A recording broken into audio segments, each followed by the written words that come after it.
finally finished watching Tulsa King Season 2, but does it hold up to the quality of the first season?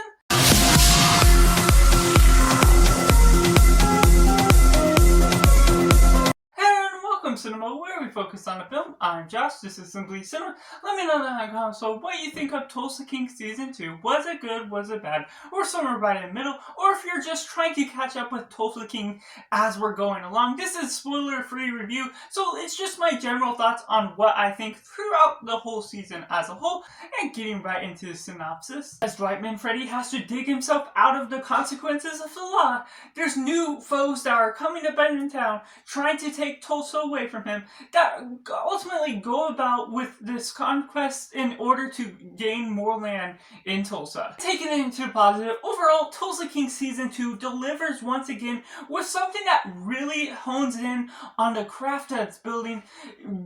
up new crime lords and everything that's going about in the businesses that Dwight Freddy is building. Sylvester Stallone is something that I enjoy from the show. He's not necessarily one of my favorite actors as a go-to no matter what he's in, but it's something that he delivers on, something that's really great with his performance, and getting the complex dynamics of all the characters. Once we get Season 1 down and everything is sort of coming together, it sort of leads us into this happy ending sort of story that has its consequences of having to get and dig himself out of the hole as he's charged for trying to bribe a cop. And so how that all comes about brings the stakes to a different level in this, to where there's many different problems that are coming about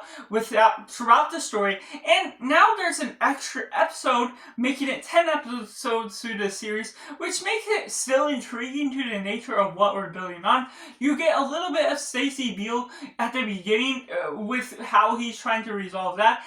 but there's still some more characters that are added in that don't necessarily add a whole lot, but shows the improvement, shows the franchise of his business is growing as a whole, that manages to create some intriguing moments here and there. Tyson and other characters are flourished in their own way, have their own character arcs that go about different things that I did not necessarily expect them to go into, but that's what keeps the crime action going throughout this franchise. Neil McDowell, I'm not huge on his acting either, but with how he's performing as Thresher and also bringing in Frank Grillo into this as another villain, that goes about in a different way, and having a villain in the background that you don't necessarily expect to be a huge part of the show to begin with, what they're setting up,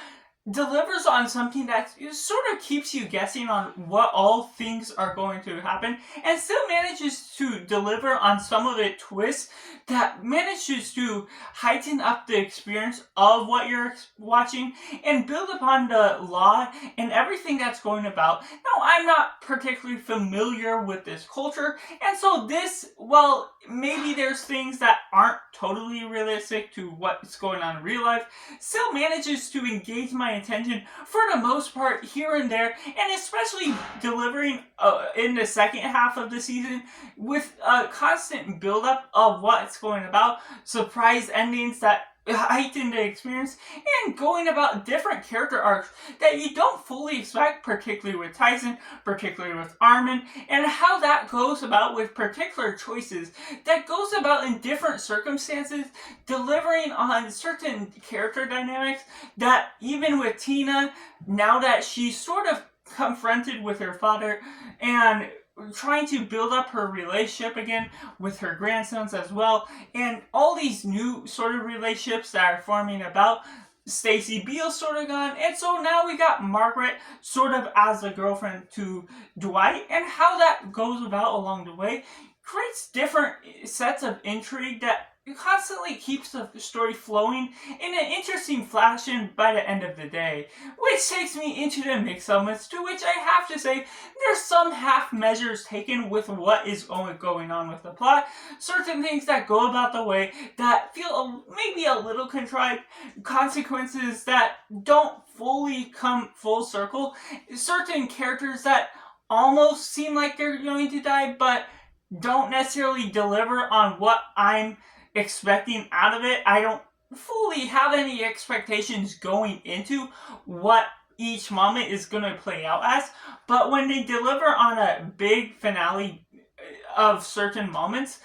I expect certain things to fall through. That just doesn't always work out as I may expect based on what they present on show. And so how that comes about creates some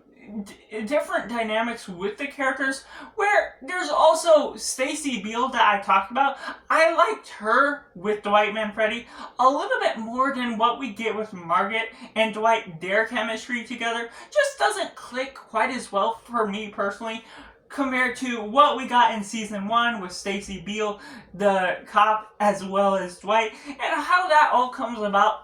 just creates a different sort of dynamic that makes sense. They're different characters, but Margaret just doesn't necessarily feel like her involvement is as investable to get into than what we got out of him and Stacy Beal. And also something to note with the show, now that we sort of got all the characters together and developed by the end of season 1, there are certain moments of the show that seem to drag just a little bit, not too draining on my experience, but ultimately something that feels like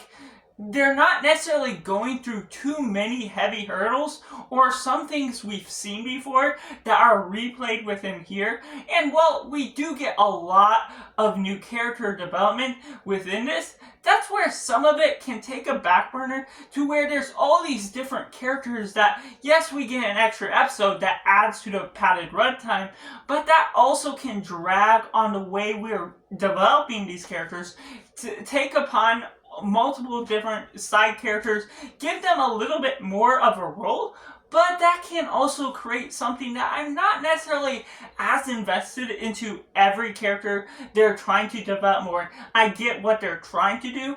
Some of it works, and I definitely feel like they accomplished a lot with the time that they're giving to this season, especially with each character. They're surprisingly able to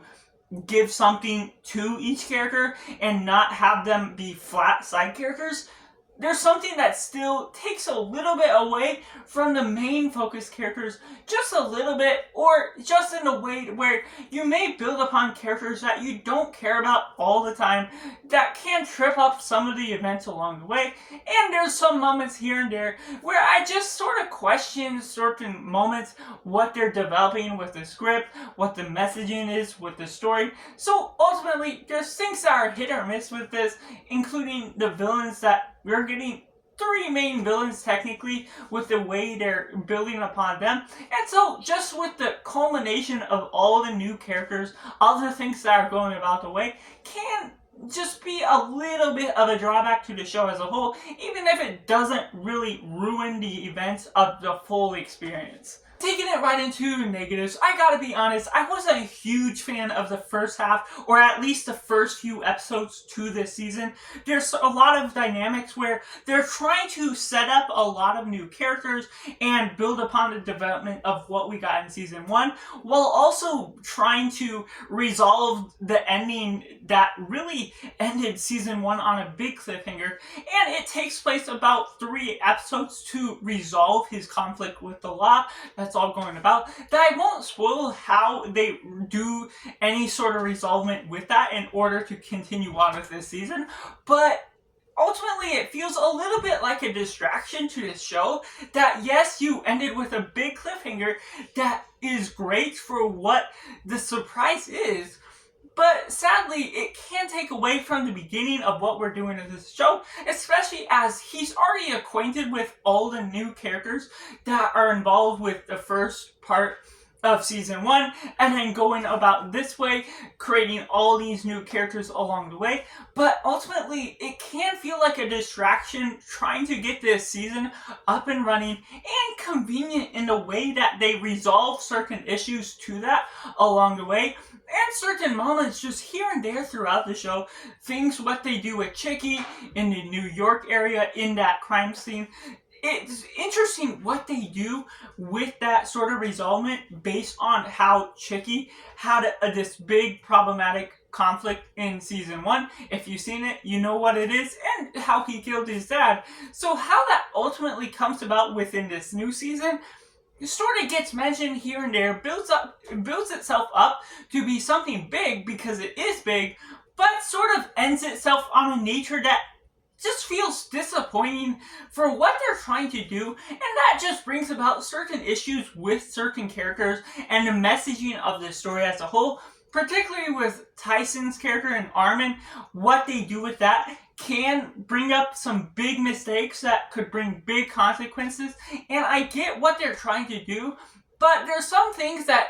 it feels a little fuzzy what they're trying to do or communicate, what it's ultimately bringing about for those characters as a whole. Certain paths you might not want the characters to go on, and well, yes, that can be good for the nature of what this show brings. It ultimately resolves in a certain manner that maybe we'll get more answers, or it comes back up again in season 3 if we get that, but ultimately it feels a little unresolved or weird in the nature of what we get out of those characters, what the development is, how it affects them or does not affect them by the result of everything that is coming about based on the characters in season 1, and how Armin, Tyson, other characters come about along the way. And I think there could have been one less villain, or something that resolved itself a little bit different because of the way you're juggling multiple different crime scenes that can create some entertainment for each and every scene or arena at certain times. But it also can slow the pacing down a bit, just trying to juggle all these different characters that can have all their key moments. I think they're all well written to some stretch of imagination, what you're getting out of them, both on the good side or Dwight Manfredi's side, as well as New York area, in Kansas City, and also with Neil McDowell's character, or Thresher, how we're getting all those different things that come about along the way. But